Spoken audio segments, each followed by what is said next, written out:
My dear students, जैसा कि आप लोग जानते हैं हम लोगों ने स्टार्ट कर दिया fundamental of chemistry. First lecture नहीं देखे हैं तो डिस्क्रिप्शन बॉक्स में लिंक दी जा रही है, जाकर फर्स्ट लेक्चर जरूर देख लें। अगर आप अभी तक सब्सक्राइब नहीं किया तो सब्सक्राइब भी कर लीजिए, जिससे आपको रेगुलर अपडेट मिलती रहे। जैसे हम लोग नए नए लेक्चर्स लाएं आपको तुरंत ही अपडेट मिल जाए। चलिए आज का लेक्चर शुरू करते हैं। तो बेसिकली आज का जो लेक्चर होगा ये आज दूसरा लेक्चर है। आज के इस लेक्चर में हम बात करेंगे रेजोनेंस के बारे में। रेजोनेंस क्या होता है, इसकी कंडीशन क्या होती है, एंड आपके रेजोनेंस से रिलेटेड जितने भी आपके डाउट्स होंगे सारे दूर कर दिए जाएंगे। कैरेक्टरिस्टिक्स ऑफ रेजोनेंस क्या होते हैं, इनके बारे में भी हम लोग चर्चा करेंगे। चलिए शुरू करते हैं। अगर हम बात करें हमने कल क्या पढ़ा था, तो कल हमने पढ़ा था फॉर्मल चार्ज के बारे में। फॉर्मल चार्ज क्या होता है, नंबर ऑफ वैलेंस इलेक्ट्रॉन। एक बार फिर से रिवाइज कर लेता हूँ, कई स्टूडेंट अगर पिछली वीडियो ना देखे हों, ये डायरेक्ट देख रहे हैं तो वो देख सकते हैं। क्या दिया जा रहा है कि total number of valence electron minus non bounded electron minus half of shared electron. इसे हम क्या कहते हैं, फॉर्मल चार्ज। फॉर्मल चार्ज कैसे निकालते हैं, पिछली वीडियो जाकर देखिए, आप कंप्लीट निकाल पाएंगे। ठीक है, ये ओजोन के लिए हमने बताया था, एंड कार्बोनेट आयन के लिए भी हमने बताया था, CO3-2 के लिए। फिर आज का जो हमारा टॉपिक है that is a resonance. Resonance क्या होता है, इसके बारे में हम आज डिटेल में बात करेंगे। चलिए बात करते हैं रेजोनेंस क्या होता है। बेसिकली रेजोनेंस अगर हम समझने की कोशिश करें, दिया क्या जा रहा है समझो पहले। In case of certain molecule a single Lewis structure can't explain all the properties of molecule. मतलब कुछ ऐसे मॉलिक्यूल्स होते हैं, जैसे मॉलिक्यूल्स हो गए तो उनका जो स्ट्रक्चर होता है वो एक लुईस स्ट्रक्चर के बेस पर होता है। मतलब लुईस स्ट्रक्चर उसको एक्सप्लेन करता है। कोई भी मॉलिक्यूल हो गया उसको एक्सप्लेन करता है लुईस स्ट्रक्चर। अब कुछ ऐसे सर्टेन मॉलिक्यूल्स होते हैं, मतलब कुछ ऐसे निश्चित मॉलिक्यूल्स होते हैं जिनका एक्सप्लेनेशन सिर्फ एक लुईस स्ट्रक्चर से नहीं किया जा सकता। मतलब समझ रहे हो ना, ऐसे हम आगे बताएंगे अभी कौन कौन से ऐसे मॉलिक्यूल्स हैं, बट अभी समझो कि कुछ ऐसे मॉलिक्यूल्स हैं जिनको हम एक सर्टेन लुईस स्ट्रक्चर से एक्सप्लेन नहीं कर सकते। उनके बारे में जानने के लिए हमें और भी स्ट्रक्चर्स की ज़रूरत पड़ती है, क्योंकि उनका एक फिक्स स्ट्रक्चर मिलता ही नहीं। जैसे मान लो कोई एक स्ट्रक्चर ले लो, कुछ भी आप स्ट्रक्चर ले लो, अगर उसका एक फिक्स स्ट्रक्चर, जैसे हम O3 ही ले लिए तो इसका एक फिक्स स्ट्रक्चर है, CO3- ले लिए -2, इसका एक फिक्स्ड स्ट्रक्चर है। तो इसको एक्सप्लेन करने के लिए आपको किसी रेजोनेंस की आवश्यकता नहीं पड़ेगी। रेजोनेंस की आवश्यकता पड़ेगी कहाँ पर, कि कभी कभी कुछ ऐसे मॉलिक्यूल्स होते हैं जिन्हें एक सर्टेन लुईस स्ट्रक्चर से एक्सप्लेन नहीं किया जा सकता। मतलब उन्हें एक्सप्लेन करने के लिए रेजोनेंस स्ट्रक्चर की जरूरत पड़ती है। रेजोनेंस स्ट्रक्चर मतलब नंबर ऑफ स्ट्रक्चर्स, मतलब काफ़ी ज़्यादा नंबर में जो स्ट्रक्चर्स आते हैं, जितने ज़्यादा नंबर ऑफ स्ट्रक्चर होंगे उतना ज़्यादा वो स्टेबल होता है, उसकी स्टेबिलिटी को भी दिखाता है। उसके बारे में हम आगे चर्चा करेंगे, लेकिन आप ये समझिए कुछ ऐसे मॉलिक्यूल्स होते हैं जिन्हें सिर्फ और सिर्फ लुईस स्ट्रक्चर के द्वारा एक्सप्लेन नहीं किया जा सकता। आगे क्या कहा जा रहा है, the molecule is then suppose to have many structure. ऐसे मॉलिक्यूल जिनके पास काफ़ी ज़्यादा स्ट्रक्चर्स होते हैं, वही तो तभी तो उन्हें एक्सप्लेन नहीं किया जा सकता एक सर्टेन स्ट्रक्चर के द्वारा से। Each of which can explain most of the molecules. ठीक है, the actual structure is in between of all these contributing structure and is called resonance hybrid, and different individual structure called resonating structure और canonical form. This phenomena is called resonance. मतलब क्या कहा गया समझो पहले। The molecule is then suppose to have many structure. कोई भी ऐसा मॉलिक्यूल है, मान लेते हैं उसके पास काफ़ी ज़्यादा स्ट्रक्चर्स है, suppose to have many structures, क्योंकि कुछ ऐसे मॉलिक्यूल्स होते हैं जिनके कोई एक फिक्स स्ट्रक्चर नहीं होता, उसके कई स्ट्रक्चर्स होते हैं। Suppose to have many structure, each of which can explain most of the molecule. जिसके कारण जैसे काफ़ी ज़्यादा स्ट्रक्चर्स हो गई तब हम उसके बारे में बताने के लिए सक्षम हो पाएंगे। मतलब उससे रिलेटेड चीज़ें अगर हमको बतानी होगी तो हम आसानी से बता सकते हैं। जैसे मान लो कोई भी एक पर्सन है, उसकी कोई एक क्वालिटी आपको मालूम है, तो क्या उसके बारे में एक्सप्लेन कर सकते हो, नहीं कर सकते हो। अगर उसके बारे में 4-5 क्वालिटी मालूम है तो आप उससे अंदाज़ा लगा सकते हो हाँ ये पर्सन ऐसा है, ज़्यादा आप प्रोबेबल हो पाओगे। ठीक है, वही चीज बता रहा है, the actual structure is in between of all these contributing structure and is called resonating hybrid. जो कई स्ट्रक्चर से मिल रहे हैं उन्हें हम कहते हैं resonating hybrid. And the different individual structure, और जो अलग अलग इंडिविजुअल स्ट्रक्चर्स हमें मिली हैं उन्हें हम कहते हैं रेजोनेटिक स्ट्रक्चर। जो हमें मतलब एक फिक्स स्ट्रक्चर तो मिली नहीं, काफ़ी अलग अलग स्ट्रक्चर से मिली हैं। जैसे आगे हम अभी एग्जाम्पल तौर पे बताएंगे तो आपको बिल्कुल समझ में आता चला जाएगा कि कोई भी एक ही मॉलिक्यूल है उसे हम कई रूपों में लिख सकते हैं, उसे हम कई रूपों में लिख सकते हैं। जैसे आप CO3 माइनस वहाँ पर देखे थे, वहाँ पर एक स्ट्रक्चर हमने बनाया था कल के ही लेक्चर में। अब वही चीज़ मैं चेंज करके दूसरे फॉर्म में भी लिखूंगा, तो वही एक चीज़ें आप डिफरेंट फॉर्म में देख पा रहे हैं। अब वही फॉर्म अगर आप देख पा रहे हैं तो उसे हम कहेंगे, उस डिफरेंट फॉर्म के स्ट्रक्चर को बोलेंगे रेजोनेटिक स्ट्रक्चर बोलेंगे। और ये पूरी फिनोमिना जो हो रही है इसे हम बोलेंगे रेजोनेंस। उम्मीद करते हैं आप सभी को समझ में आया होगा। क्या कहते हैं समझो पहले, कई ऐसे मॉलिक्यूल्स होते हैं जिन्हें हम किसी एक सर्टेन लुईस स्ट्रक्चर के द्वारा एक्सप्लेन नहीं कर सकते। कुछ ऐसे मॉलिक्यूल्स होते हैं जिनके काफ़ी ज़्यादा स्ट्रक्चर्स होते हैं, वो डिफरेंट स्ट्रक्चर हमारे रेजोनेटिक स्ट्रक्चर कहलाते हैं। एंड ये जो फिनोमिना होता है वो हमारा कहलाता है रेजोनेंस कहलाता है। बातें समझ में आई, क्लियर हुआ? आगे चलें, चलो आओ समझते हैं। फॉर एग्जाम्पल के लिए एक एक पॉइंट अगर समझेंगे तो हमें एग्जाम्पल समझ में आएगा। फॉर एग्जाम्पल के लिए हम समझते हैं, जैसे हमारे पास है कार्बोनेट आयन। क्या है? Carbonate ion. We have carbonate ion. Carbonate ion का फार्मूला क्या होता है आप सभी जानते हो, CO3-2, यही तो होता है CO3-2। अब कार्बोनेट आयन के कई स्ट्रक्चर्स होते हैं, कार्बोनेट आयन के कई स्ट्रक्चर्स हैं। जैसे कल आपने एक स्ट्रक्चर देखा था कुछ इस प्रकार से, आपने कल एक स्ट्रक्चर देखा था कार्बोनेट आयन का कुछ इस प्रकार से, C+O सिंगल बॉन्ड O, जो कल की क्लास में प्रेजेंट होंगे उन्हीं को मालूम होगा। अगर आप नहीं देखे हो तो पहले जाकर फर्स्ट लेक्चर देख लो, उसके बाद सेकंड लेक्चर देखना, ठीक। कार्बोनेट आयन का एक स्ट्रक्चर ये है। अब इस स्ट्रक्चर को हम चेंज कर भी सकते हैं। हम ऐसा भी तो लिख सकते हैं ना, हम ऐसा भी तो लिख सकते हैं कुछ इसको कि कार्बन है, एक ऑक्सीजन हो गया, ये एक ऑक्सीजन और ये डबल बॉन्ड ऑक्सीजन। सिर्फ हमने चेंज कर दिया ये ऑक्सीजन पे माइनस, इसकी पोजीशन चेंज कर दी। हालांकि ऐसा नहीं पोजीशन चेंज करने से उन पर कोई इफेक्ट नहीं पड़ता, इफेक्ट पड़ता है, बट पोजीशन चेंज हुई कि नहीं हुई कहीं भी हम रख सकते हैं। इसे हम कुछ ऐसे भी तो लिख सकते हैं ना, कार्बन डबल बॉन्ड इधर कर दे रहे हैं, single bond O and single bond O, ठीक है। या फिर इन सभी को हम कुछ इस प्रकार भी तो लिख सकते हैं ना, इन सभी को मिला करके हम कुछ इस प्रकार भी तो लिख सकते हैं, कार्बन ऑक्सीजन ऑक्सीजन ऑक्सीजन। और ये जो स्ट्रक्चर है वो वेरी कर रहा है, इसलिए हमने डॉटेड लाइन से दिखा दिया, ये वेरी कर सकता है, तीन को तीनों में वेरी कर रहा है। मतलब अब जो यहाँ पर मिला आपको वो क्या मिला, स्ट्रक्चर्स आपकी क्या मिली, इन्हें हम क्या बोलेंगे पहले तो ये समझो। जो हमें लास्ट में मिला है कि वो वेरी कर रहा है तो उसे हम बोलेंगे एक्चुअल स्ट्रक्चर। इसको क्या बोलते हैं? एक्चुअल स्ट्रक्चर, ठीक है, एक्चुअल स्ट्रक्चर। एंड जो ग्रीन कलर में हमें मिल रहा है जो कि वेरी कर रहा होता है एक प्रकार से, इन्हें हम बोलते हैं रेजोनेटिंग स्ट्रक्चर। अब समझ में आया ना? इन सभी को हम क्या बोलेंगे? रेजोनेटिंग स्ट्रक्चर, रेजोनेटिंग स्ट्रक्चर मतलब different types of structure of molecules known as resonating structure. और इन सभी को मिला करके जो हमें एक स्ट्रक्चर मिलता है वो हमारा कहलाता है एक्चुअल स्ट्रक्चर, वो हमारा कहलाएगा एक्चुअल स्ट्रक्चर। बातें समझ में आई? और एक एग्जांपल लिया जाए, चलो एक और डिफरेंट एग्जांपल लेते हैं। एक तो हमारा एग्जांपल ये हो गया, दूसरा एग्जांपल हम ले लेते हैं ओजोन का ही, जो कि आप कल देखे थे, ओजोन जिसे हम बोलते हैं O3। इसका स्ट्रक्चर कल हमने बताया था बढ़िया से, फॉर्मल चार्जेस निकालने भी आपको मालूम हो गए थे। ओजोन का स्ट्रक्चर कैसा होता है ये पहले समझ लो। अब ओजोन का स्ट्रक्चर बहुत सिंपल है, कैसे समझोगे?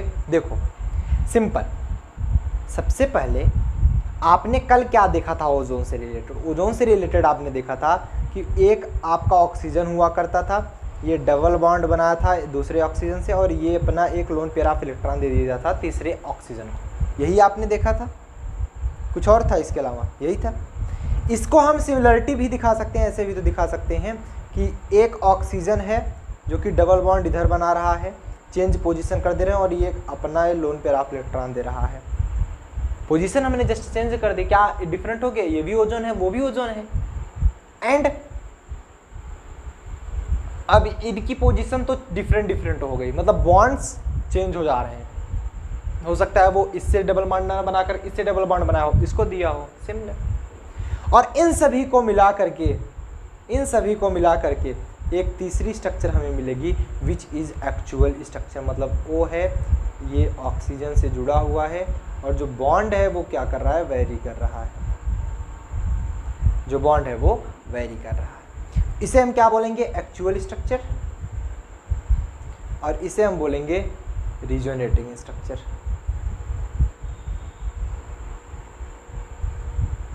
रिजोनेटिंग स्ट्रक्चर, बोलो हाँ या ना, बोलो हाँ या ना, बताओ। क्लियर है सबको? समझ में आया? क्लियर है 100%? अब एक पॉइंट आता है आपका बॉन्ड ऑर्डर। अगर हम इनका बॉन्ड ऑर्डर निकालना चाहें, जैसे कार्बोनेट आयन का बॉन्ड ऑर्डर पूछ लिया तो कैसे निकालोगे? अगर स्ट्रक्चर तो आपको मालूम हो गई, अब बॉन्ड ऑर्डर कैसे निकालोगे? बॉन्ड ऑर्डर निकालने के लिए भी मैं एक फार्मूला बता दे रहा हूँ फटाफट से, ठीक है। बॉन्ड ऑर्डर निकालने के लिए फार्मूला होता है total number of bonds divide by number of resonating structure. मतलब अगर फर्स्ट के लिए हम बॉन्ड ऑर्डर निकालेंगे, बॉन्ड ऑर्डर फर्स्ट के लिए अगर हम निकालें तो क्या लिखेंगे? Total number of bonds divide by resonating structure.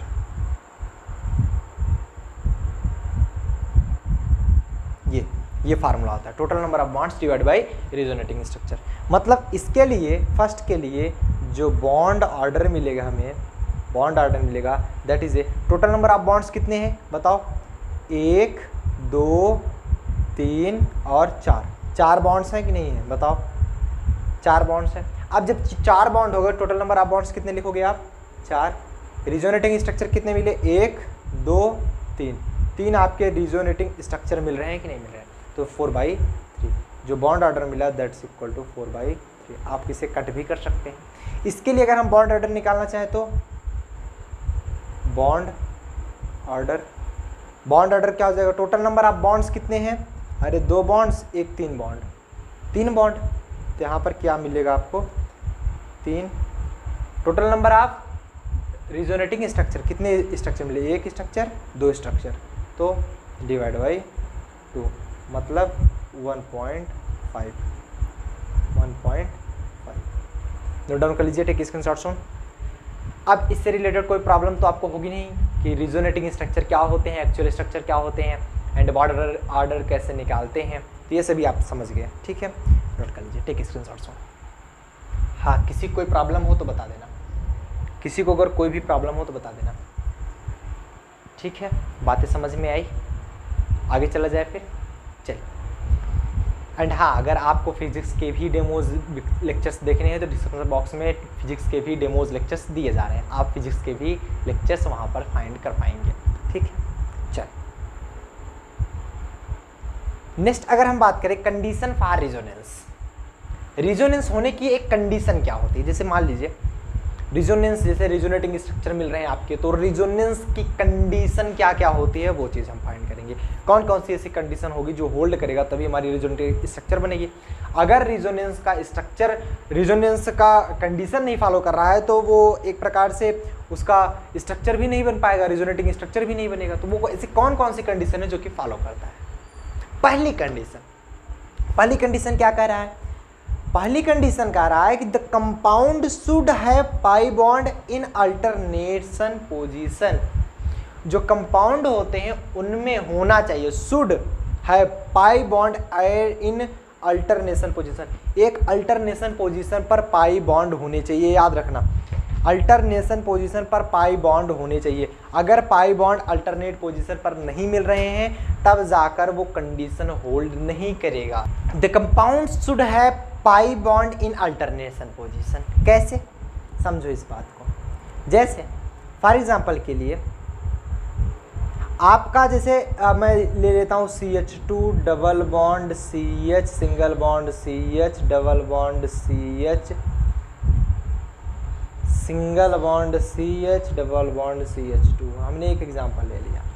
यहाँ पर आप देख पा रहे होंगे जो आपका पाई बॉन्ड है वो अल्टरनेशन पोजीशन पर है कि नहीं है, अल्टरनेशन पोजीशन पर है कि नहीं है। जैसे एक बार पाई बॉन्ड यहाँ पर हो गया, एक को छोड़ दिया, फिर एक आया, फिर इसको छोड़ दिया, फिर अगला आया, तो मतलब अल्टरनेशन पोजीशन पर पाई बॉन्ड्स अगर मिल रहे हैं तब जाकर वो क्या होल्ड करेगा, रिजोनेटिंग स्ट्रक्चर। मतलब इस कंपाउंड की रिजोनेटिंग स्ट्रक्चर हो सकती है, रिजोनेटिंग स्ट्रक्चर होगी, हो सकती नहीं होगी।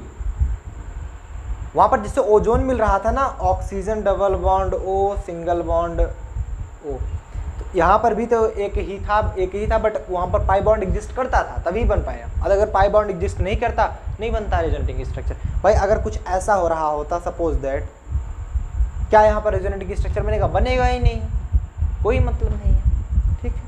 इट मीन्स दैट आप फर्स्ट कंडीशन जान गए कि फर्स्ट कंडीशन क्या होगी कि आपका रिजोनेंस स्ट्रक्चर बनेगा। सेकंड कंडीशन की बात करते हैं। सेकंड कंडीशन क्या है, if pi bond is not present at alternate position.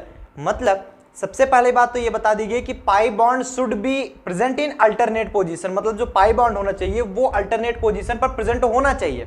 पहली बात तो यही बताइए, तभी आपका कोई भी मॉलिक्यूल रिजोनेटिंग स्ट्रक्चर दिखाएगा। इवन अगर ऐसा नहीं भी होता है, मतलब if pi bond is not presenting at alternate position, तब के लिए रिजोनेटिंग स्ट्रक्चर की क्या कंडीशन होगी वो उसके बारे में चर्चा करते हैं। आगे क्या कहा जा रहा है कि if pi bond is not presenting at alternate position then charge plus minus free electrons lone pair present at alternate position. मतलब समझो कि अगर पाई बॉन्ड अल्टरनेट पोजीशन पर नहीं हुए, अल्टरनेट पोजीशन पर प्रेजेंट नहीं है, तब या तो आपके चार्ज जैसे कि आप पॉजिटिव चार्ज या फिर निगेटिव चार्ज अल्टरनेट पोजीशन पर प्रेजेंट होने चाहिए, या फिर फ्री इलेक्ट्रॉन लोन पेयर के रूप में अल्टरनेट पोजीशन पर प्रेजेंट होने चाहिए।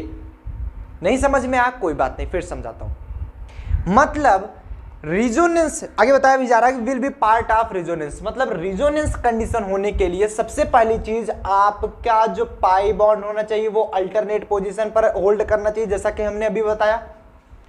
अगर ऐसा नहीं होता है, पाई बॉन्ड अल्टरनेट पोजीशन पर नहीं भी है, फिर हम कैसे जानेंगे कि ये रिजोनेटिंग स्ट्रक्चर दिखाएगा कि नहीं दिखाएगा। अगर कोई मॉलिक्यूल उस पर जो चार्ज आ रहा है वो अल्टरनेट पोजीशन पर आ रहा है, जैसे पहले पे प्लस आ रहा है, दूसरा छोड़ के तीसरे पे आ रहा है, जो चार्ज है वो अल्टरनेट पोजीशन पर है, या फिर आपके lone pair of electron alternate position पे आ जाए, तब जाकर वो रिजोनेटिंग स्ट्रक्चर दिखाएगा। हम बता सकते हैं कि ये मॉलिक्यूल आपका रिजोनेटिंग स्ट्रक्चर शो करेगा। आइए जानते हैं इसके बारे में एग्जांपल्स, कौन कौन से ऐसे एग्जांपल्स हो सकते हैं जो कि रिजोनेटिंग स्ट्रक्चर शो करेंगे। पहला तो आपने समझा।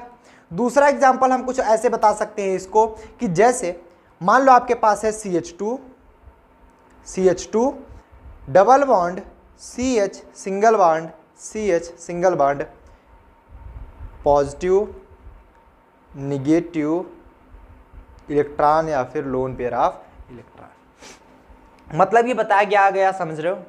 यहां पर पहली बात तो डुअल बॉन्ड है, फिर सिंगल बॉन्ड, फिर यहां पर डबल बॉन्ड आना चाहिए था बट नहीं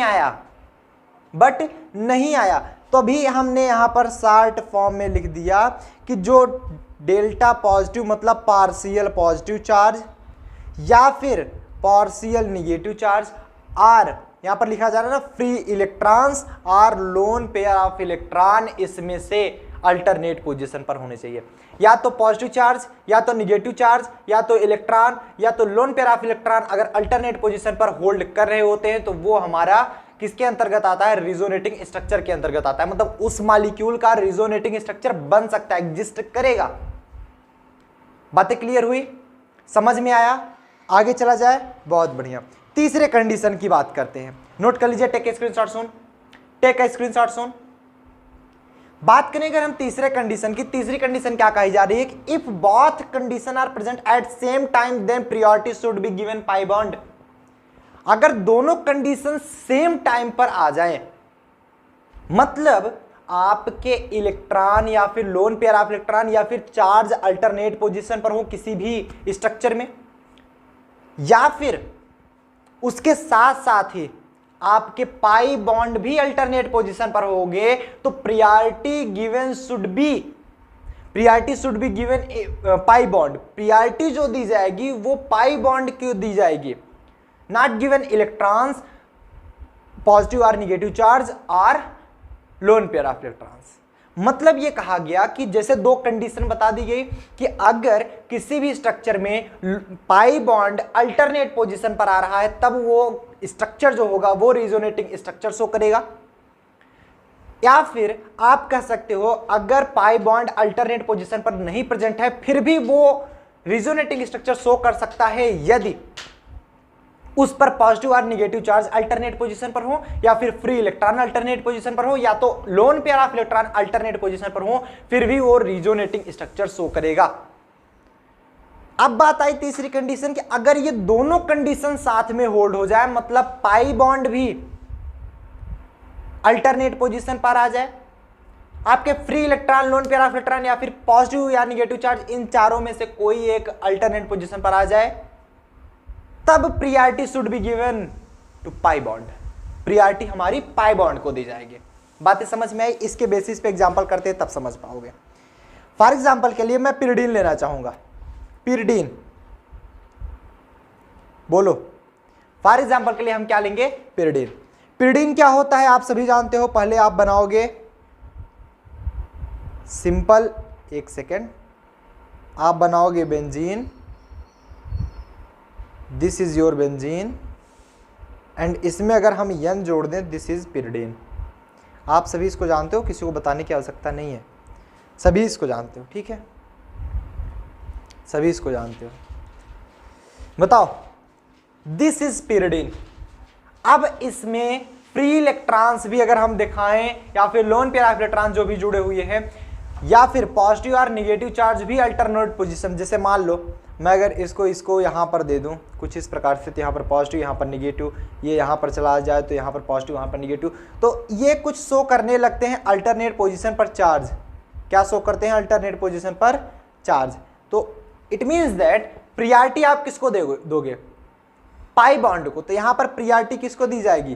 पाई बॉन्ड की। जो रिजोनेटिंग स्ट्रक्चर आपको मिलेगा, रिजोनेटिंग स्ट्रक्चर, उसमें आप प्रियॉरिटी किसको दे रहे हो? Priority pi bond. मतलब हम पाई बॉन्ड को देखकर ही रिजोनेटिंग स्ट्रक्चर बनाएंगे, हमें और से मतलब नहीं। अगर पाई बॉन्ड अल्टरनेट पोजीशन पर मिल रहा है तो कुछ मिले या ना मिले, सबसे पहले हम पाई बॉन्ड को ही कंसीडर करेंगे। This is the condition for resonance. This is the condition for resonance. अब सब लोग बताओ, क्या किसी को रेजोनेंस में कभी प्रॉब्लम होगी? नहीं होगी। कंडीशन भी समझ में आ गई, रिजोनेटिंग स्ट्रक्चर किसे कहते हैं, रिजोनेंस किसे कहते हैं, सारी चीजें आपको मालूम हो गई। एंड बॉन्ड ऑर्डर कैसे निकाला जाता है उसके बारे में भी आपको मालूम हो गया।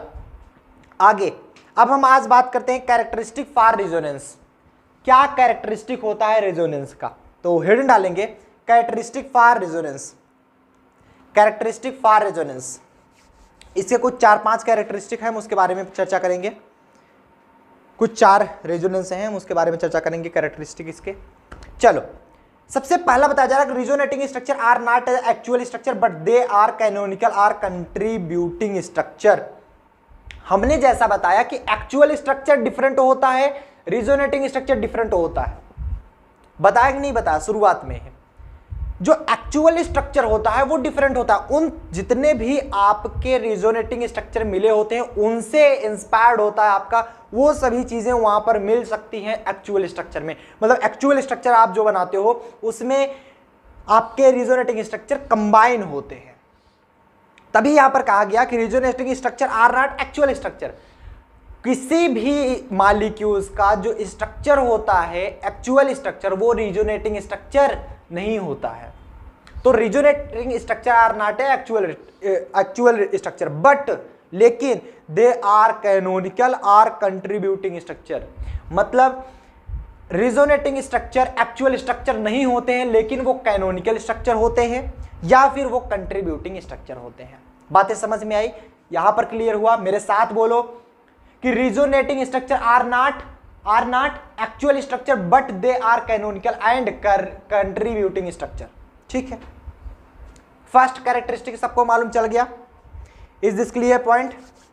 क्या ये पॉइंट सबको क्लियर है? नेक्स्ट चलो, दूसरा कैरेक्टरिस्टिक क्या बताया जा रहा है? Stability of compound depends on the number of resonating structure. अगर किसी कंपाउंड की स्टेबिलिटी की बात की जाए तो वो उसके रिजोनेटिंग स्ट्रक्चर पर डिपेंड करता है।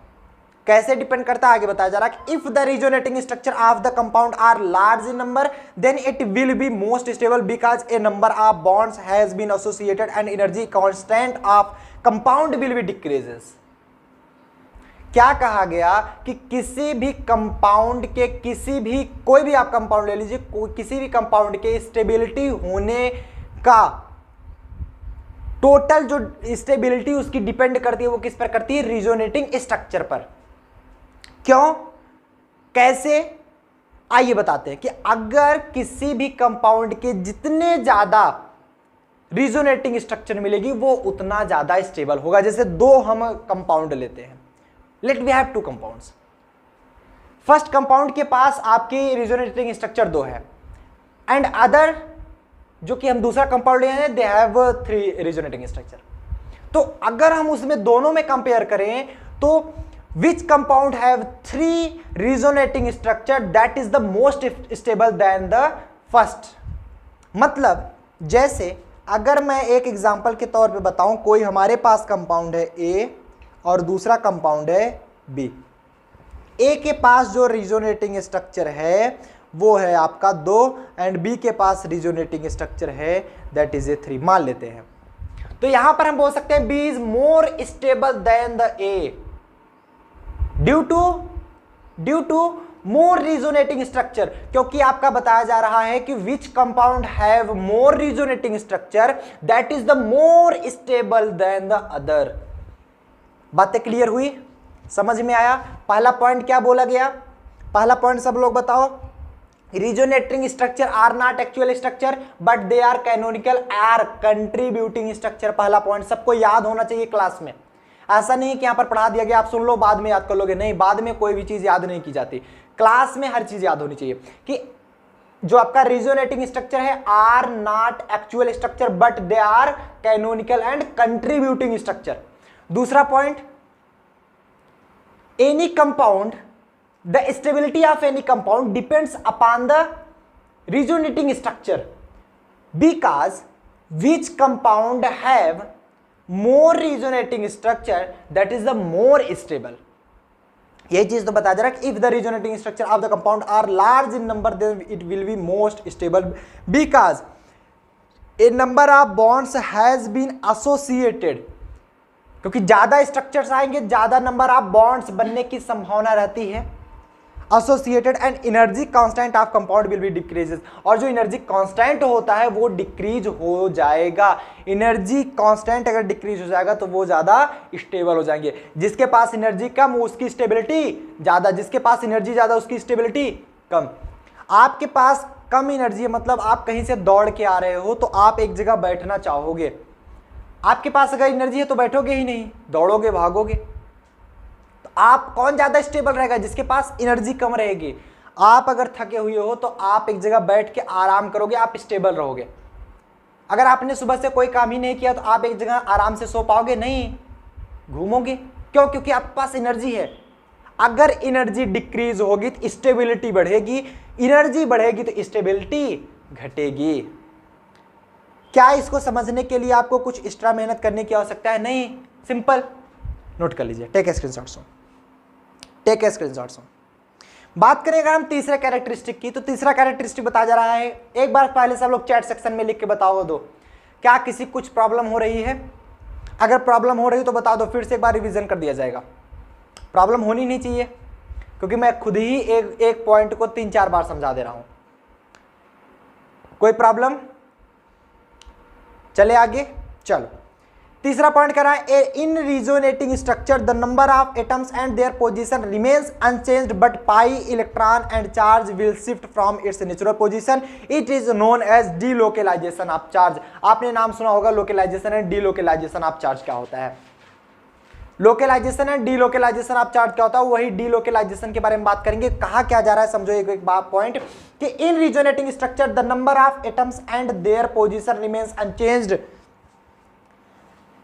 कि रिजोनेटिंग स्ट्रक्चर में जो नंबर ऑफ एटम्स होते हैं, जितने एटम्स होते हैं, and their position remain unchanged, और उनकी पोजीशन अनचेंज रहती है। अनचेंज मतलब समझ पा रहे हो कि अगर हम कोई भी रिजोनेटिंग स्ट्रक्चर ले ले तो उनकी पोजीशन और एटम की संख्या अनचेंज रहेगी। मैं एग्जांपल बताता हूं, बिना एग्जांपल दिए आप नहीं समझ पाओगे, बिना एग्जांपल दिए आप नहीं समझ, एग्जांपल तो मैं बता ही दूंगा, पहले और समझो, ठीक है। बट चेंज क्या हो सकता है कि पाई इलेक्ट्रॉन शिफ्ट हो सकते हैं, चार्ज शिफ्ट हो सकते हैं फ्रॉम नेचुरल पोजीशन, ठीक है। अपने नेचुरल पोजीशन से पाई इलेक्ट्रॉन शिफ्ट हो सकता है, चार्ज शिफ्ट हो सकते हैं, नंबर ऑफ एटम्स घटता बढ़ता नहीं है, एंड उनकी पोजीशन भी चेंज नहीं होती है। क्या चेंज हो सकता है? नंबर ऑफ पाई बॉन्ड्स आपकी पोजीशन चेंज कर सकते हैं अपनी, एंड पाई बॉन्ड्स की पोजीशन ही चेंज होगी, पाई बॉन्ड्स एक्स्ट्रा नहीं बढ़ जाएंगे, पोजीशन चेंज हो सकती है, एंड इलेक्ट्रॉनों की भी शिफ्टिंग हो सकती है। जिससे इलेक्ट्रॉनों की शिफ्टिंग होगी तो आपके जो बताए जा रहे हैं कि चार्ज शिफ्ट होगा, इलेक्ट्रॉनों की शिफ्टिंग होगी, चार्ज शिफ्ट होगा, एंड चार्ज अगर शिफ्ट होगा तो आपके बॉन्ड भी शिफ्ट हो सकते हैं। अब बताते, मैं एग्जांपल देता हूं फॉर एग्जांपल के लिए। जैसे मेरे पास एक नेचुरल फॉर्म में है, जैसे मान लो आपके पास CH2 है, CH2 double bond CH single bond CH double bond CH2। इसको मैं इस तरह भी तो लिख सकता हूं, कैसे आओ बताता हूं, एक सेकेंड, सॉरी कैंसिल हो गया, CH2 double bond CH double bond CH2। इसको तो मैं ऐसा भी लिख सकता हूं, इसको कैसे, जैसे ये CH2 है, यहां पर देख पा रहे हैं अल्टरनेट पोजीशन पर आपके पाई बॉन्ड्स प्रेजेंट है। मैंने क्या किया, ये शिफ्ट करा दिया, तो यहां पर आ गया पार्शियल पॉजिटिव, यहां पर आ गया पार्शियल निगेटिव, क्योंकि वो इलेक्ट्रॉन को ले रहा है। अब क्या हुआ, अब ये बॉन्ड जो है ये भी हमारा टूट के यहां पर चला गया, इस पे आ गया पार्शियल निगेटिव, इस पे आ गया पार्शियल पॉजिटिव।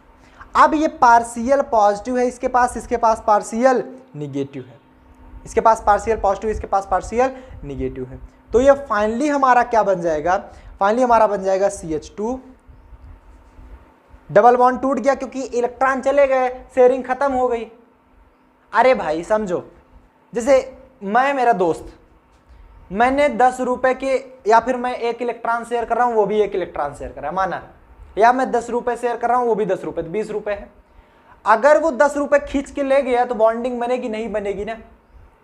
जैसे मान लो 20 रुपए बीच में रखा गया, मैंने 10 रुपए दिया, उसने भी 10 रुपए लगाया, उसको 20 रुपए की आवश्यकता पड़ी तो वो 20 रुपए ले गया, बॉन्डिंग वहां पर खत्म, दोस्ती की नहीं, वो शेयरिंग की बॉन्डिंग खत्म।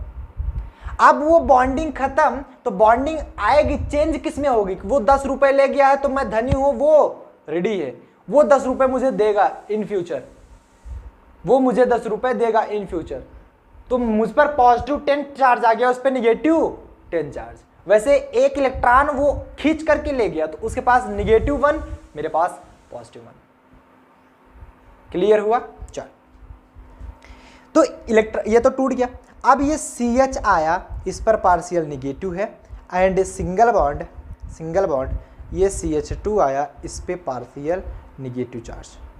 सो सॉरी, एक पॉइंट और छूट गया, ये CH और बचा, CH इस पे पार्शियल पॉजिटिव चार्ज, एंड ये हमारा डबल बॉन्ड फिर से टूट गया, वही सेम चीज़ अप्लाई होगा, CH2 इस पे पार्शियल निगेटिव। जब किसी भी 2 पॉइंट्स पर, ये पार्शियल पॉजिटिव इस पर था तो इस पर लगा दिया, किसी भी 2 पॉइंट्स पर पार्शियल पॉजिटिव पार्शियल निगेटिव आ जाए तो उनके बीच अगर हम बॉन्ड बना दें, ये देखो फिर से शेयरिंग करा दें, तो ये पार्शियल निगेटिव भी हट जाएगा, ये पार्शियल पॉजिटिव भी हट जाएगा। तो इसे हम कुछ इस प्रकार से लिख सकते हैं। तो आपने देखा पाई बॉन्डिंग की भी चेंजिंग हो सकती है, इलेक्ट्रॉन का आदान प्रदान मतलब शिफ्टिंग हो सकती है, पोजीशन की शिफ्टिंग हो सकती है, जिसके कारण आपकी चार्ज की शिफ्टिंग होगी, एंड और क्या चेंज हो सकता है, और आपका पाई इलेक्ट्रॉन्स, पाई बॉन्ड्स आपके शिफ्ट हो सकते हैं, ये बताया गया। फिर से मैं एक बार रिवीजन कराना चाहूंगा, resonating structure are not actual structure but they are canonical and contributing structure. Number second कि the stability of any compound depends upon the resonating structure. आप ये जानते हो कि if any structure have if any compound have more resonating structure then that is a more stable compound। तीसरा point आपने ये पढ़ा, और ऐसा क्यों होता है, क्योंकि आपकी जो एनर्जी होती है वो डिक्रीज होती जाती है, स्टेबिलिटी आपकी बढ़ती जाती है। तीसरा पॉइंट, जो रिजोनेटिंग स्ट्रक्चर होता है कि the number of atoms and their and ये बता जा रहा है in resonating structure the number of atoms and their position. किसी भी एटम की जो संख्या है और उसकी पोजीशन है वो चेंज नहीं होती, रिमेन अनचेंज, बट चेंज क्या होता है, पाई इलेक्ट्रॉन्स या फिर पाई बॉन्ड्स बोल सकते हो, एंड चार्ज चेंज होता है। ये 3 पॉइंट आपने सीखा, नोट डाउन कर लीजिए, टेक ए स्क्रीनशॉट। क्लियर है सबको? क्लियर है सबको? बताओ यस और नो, आगे बढ़ा जाए? बहुत बढ़िया। नेक्स्ट अगर हम बात करें बेंजीन स्ट्रक्चर की, किसके बारे में बात करें, बेंजीन स्ट्रक्चर की। जब हमें बेंजीन के बारे में नहीं मालूम था, when we are not know any structure of benzene की, कोई भी किसी को भी नहीं मालूम था, तो एक वैज्ञानिक आए थे जिनका नाम था डिवार्ट्स नामक वैज्ञानिक ने बेंजीन का एक स्ट्रक्चर दिया, एंड वो स्ट्रक्चर ऐसा था कि वो बाद में फेल हो गया, तभी उनका स्ट्रक्चर हम नहीं पढ़ते हैं। हम किसका स्ट्रक्चर पढ़ते हैं, केकुलिन का, और केकुलिन का स्ट्रक्चर सही था। तो डिवार्ट्स ने जो स्ट्रक्चर दिया था उसका नाम हमने डिवार्ट्स स्ट्रक्चर रखा, तो वही बेंजीन स्ट्रक्चर बात करेंगे, रिजोनेंस से ही आया था यह। बेंजीन स्ट्रक्चर कुछ इस प्रकार से है, आप समझिएगा, जैसे मैं शो करूं अगर इसको, पहले आए थे हमारे डिवार्ट्स, हम पढ़ेंगे पहले डिवार्ट्स स्ट्रक्चर के बारे में। हालांकि अब ये पढ़ा नहीं जाता, बट आपको मालूम होना चाहिए डिवार्ट्स ने क्या एग्जैक्टली में खोजा था। डिवार्ट्स ने खोजा था कुछ ऐसा, समझो, डिवार्ट्स ने कुछ इस प्रकार से खोजा था बेंजीन का स्ट्रक्चर।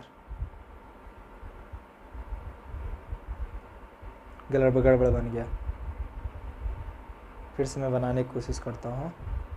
वैसे भी हमारी स्ट्रक्चर बहुत अच्छी बनती है।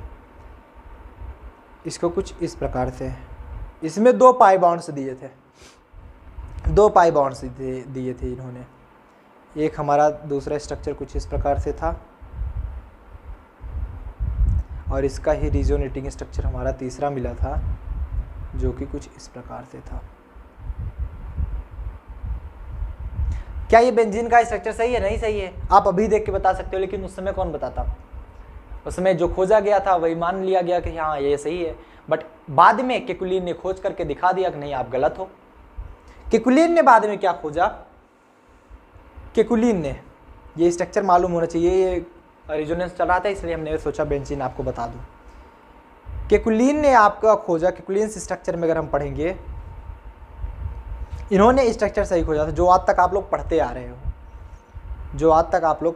हो, क्या था आपका, ये कुछ इस प्रकार से।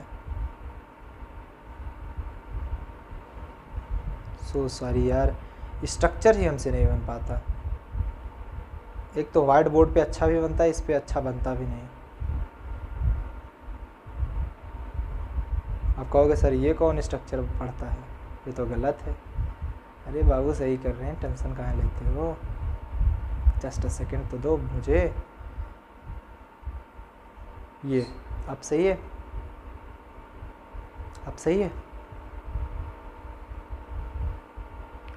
ये तो वैसे ही बन गया भाई, पहले वाले की जैसा।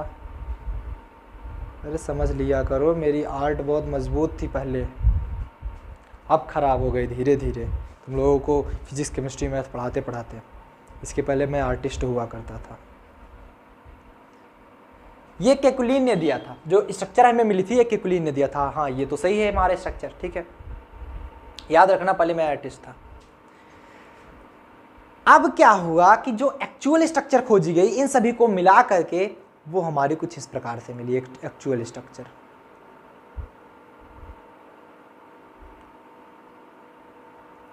एक बीच में रिंग लगा दी गई। अब ये रिंग क्या होता है, रिंग है कि आपका जो रिजोनेटिंग स्ट्रक्चर है पाई बॉन्ड्स का वो वेरिएशन शो करता है कि पाई बॉन्ड्स कहीं भी स्विच कर सकते हैं, वो वेरिएशन शो करता है। तो ये रहा हमारा बेंजीन स्ट्रक्चर, ये तो नोट डाउन कर लीजिए। बेंजीन स्ट्रक्चर कुछ इस प्रकार से रहा, जो कि हम केकुलिन के बारे में ही पढ़ते हैं। आगे हम इसका थोड़ा सा यूज भी करेंगे केकुलिन का, ठीक है, थोड़ा सा हम यूज भी करेंगे केकुलिन का। नोट कर लिए, ऑल पॉइंट्स क्लियर हुए सबको? चलिए take a screenshot soon, take a screenshot soon.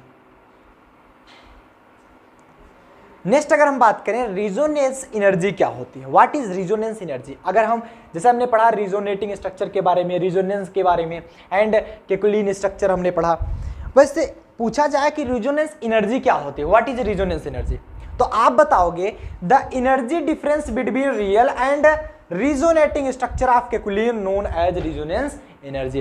Resonance energy जो होती है वो किसी भी कंपाउंड के रियल स्ट्रक्चर और केकुलिन स्ट्रक्चर में जो डिफरेंस आता है that's called resonance energy, that's called resonance energy, that's called resonance energy. बोलो, मतलब आपका बताया क्या गया कि अगर हम रिजोनेंस एनर्जी निकालने की कोशिश करें तो सबसे पहले हमें मालूम होना चाहिए energy of real structure. Real structure की क्या एनर्जी होगी, उसमें अगर हम केकुलिन के स्ट्रक्चर की एनर्जी घटा दें तब जाकर हमें रिजोनेंस एनर्जी मिलेगी। मान लेते हैं कोई कंपाउंड जिसे हमारे पास बेंजीन दिया गया, माना ऐसा कि रियल स्ट्रक्चर की जो एनर्जी है दैट्स 5 केल्विन, ऐसा हमने मान लिया, सॉरी केल्विन मान ठीक नहीं, 5 जूल मान लिया, एंड केकुलिन जो का जो स्ट्रक्चर है उसकी एनर्जी हमारी 4 जूल दी गई है, तो फाइनल जो आपका रिजोनेंस एनर्जी मिलेगी वो क्या मिलेगी आपकी 1 जूल। तो आप बताओगे जो रिजोनेंस एनर्जी होती है that is the difference between energy of real structure and energy of resonating structure. Simple, resonating structure कौन दिया था, केकुलिन ने, तो difference between real structure, energy of real structure and energy of resonating structure known as resonance energy. Yes, clear है सबको, point सभी को clear है? Take a screenshot soon, take a screenshot सुन। चलिए बहुत बढ़िया, वेरी गुड। आगे अगर हम बात करें 5th पॉइंट की, एक पॉइंट लास्ट पॉइंट ये बचा है, कल हम स्टार्ट करेंगे interaction between molecules. Strong interaction and weak interaction 2 प्रकार के होते हैं, हम वीक के बारे में पढ़ेंगे जिसमें आप वंडरवाल फोर्सेस पढ़ोगे एंड हाइड्रोजन बॉन्डिंग पढ़ोगे, तो वो आगे की चीजें हैं। 5th पॉइंट क्या करा है कि if all resonating structure have charge free electrons then nature of charge should satisfy the nature of atom. It means that positive charge should present electropositive atom and negative charge should present in electronegative atom. अगर बताया जा रहा है कोई भी resonating की structure तभी follow करेगा, तभी वो पॉसिबल होगा, समझो, कोई भी रिजोनेटिंग स्ट्रक्चर तभी पॉसिबल होगा जब इलेक्ट्रोपॉजिटिव एटम पर ही पॉजिटिव चार्ज आएगा एंड इलेक्ट्रोनेगेटिव एटम पर नेगेटिव चार्ज आएगा। मतलब positive charge present in electropositive atom and negative charge present in electronegative atom, तब जाकर वो फॉलो करेगा रिजोनेटिंग स्ट्रक्चर। बातें समझ में आई सबको? क्लियर हुआ? सबको क्लियर हुआ ये पॉइंट्स? तो सभी पॉइंट्स उम्मीद करते हैं आपको समझ में आ गया होगा। तो आज के लिए बस इतना ही।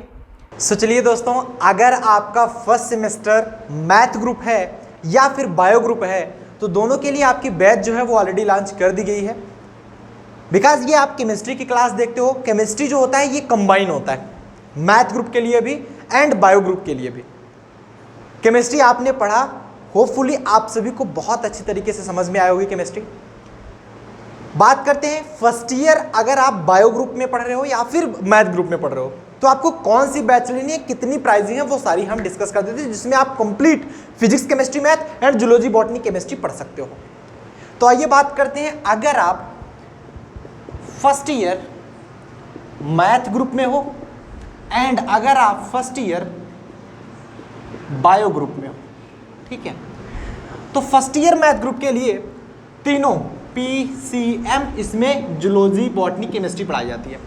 फिजिक्स, केमिस्ट्री, मैथ के लिए पूरे 1 साल तक इसकी वैलिडिटी होती है 1 ईयर।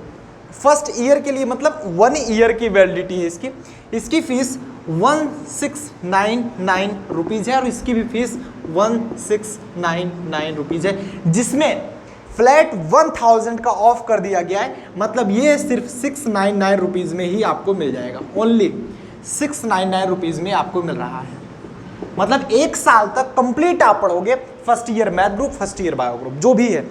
लिंक मैं डिस्क्रिप्शन बॉक्स में दे रहा हूं, आपको जो भी बैच चाहिए अपने अकॉर्डिंग आप पढ़ सकते हैं। लिंक पर क्लिक करेंगे एंड डायरेक्टली आप परचेस कर पाएंगे। इसी के साथ साथ अगर आप फर्स्ट सेमेस्टर मैथ ग्रुप में हो, ठीक है, and first semester bio group में हो, फर्स्ट सेमेस्टर बायो ग्रुप में हो, तो फर्स्ट सेमेस्टर मैथ ग्रुप के लिए जिसमें पीसीएम आप पढ़ोगे, फिजिक्स केमिस्ट्री मैथमेटिक्स, इसकी फीस 1499 रुपीज़ है। और इसकी भी फीस जिसमें आप जूलॉजी बॉटनी केमिस्ट्री पढ़ोगे 1499 रुपीज़ है। इसमें भी फ्लैट 1000 का ऑफ है, जिसके कारण ये फीस सिर्फ 499 रुपीज़ है और ये भी सिर्फ और सिर्फ 499 रुपीज़। मतलब 1 साल अगर आपको पढ़ना है तो आपको सिर्फ 700 रुपये देना है, जिसमें आपको तीनों सब्जेक्ट पढ़ाया जाएगा। अगर आप पीसीएम ग्रुप से हो तो पीसीएम पढ़ाया जाएगा, जेबीसी हो तो जेबीसी पढ़ाया जाएगा।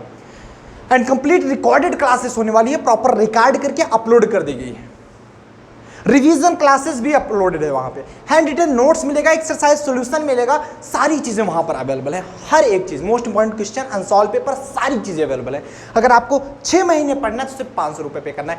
और अगर आपको अभी भी नहीं समझ में, सारे वीडियोस जो भी यहाँ पर बैचेस हैं उन सभी की लिंक हम डिस्क्रिप्शन बॉक्स में डाल देना, आप डायरेक्टली परचेज कर सकते हो। डिस्क्रिप्शन बॉक्स में जाकर चेक कर लो। अगर इन सभी में आपको नहीं पढ़ना है, मतलब नहीं कर पा रहे हो ये सभी चीज़, आप इस नंबर पर व्हाट्सअप करो, मैसेज करो, कॉल करो, कुछ भी करो।